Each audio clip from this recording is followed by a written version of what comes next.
Hello everyone, welcome to my new video. অনেক দিন পর আরেকটা নতুন ভিডিও নিয়ে চলে এলাম। এখানে ক্লাসে একটা ব্রাইডাল মেকআপের ডেমনস্ট্রেশন দেখানো হয়েছে, সেটাই তোমাদের সামনে এই ভিডিওতে দেখাবো।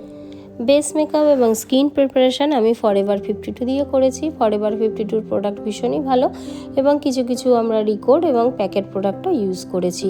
তো এয়ারব্রাশ মেকআপের ডেমনস্ট্রেশন ছিল এটা। তো এয়ারব্রাশ মেকআপ করার আগে তোমরা সবাই জানো যে আমাদের একটা যে কোনো প্রোডাক্ট দিয়ে আমাদের একটা বেস ক্রিয়েট করে নিতে হয়। তো সেভাবে আমরা ফরএভার 52 দিয়ে বেস ক্রিয়েট করে তারপরে আমরা এয়ারব্রাশ মেকআপ দেখানো হয়েছে ওদের। তো এয়ারব্রাশ আমাদের এখানে টেম্পটুড এয়ারব্রাশ শেখানো হয়, যেটা ওয়্যারলেস হয় এবং এটা খুবই ক্যারি করার জন্য খুবই সুবিধা। যারা নতুন স্টুডেন্ট এয়ারব্রাশ কিনতে চাইছো তোমরা এই এয়ারব্রাশটা কিনতে পারো। এরপরে আমি স্টুডেন্টদের জিজ্ঞাসা করেছিলাম যে ওরা কীরকম আই মেকআপ দেখতে চায়।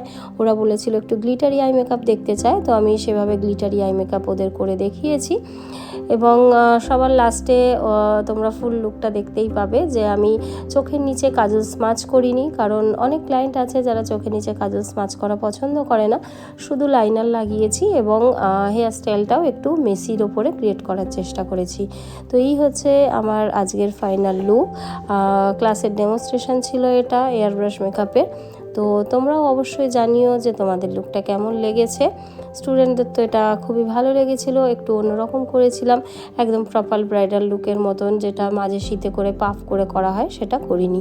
তো চলো, থ্যাংক ইউ।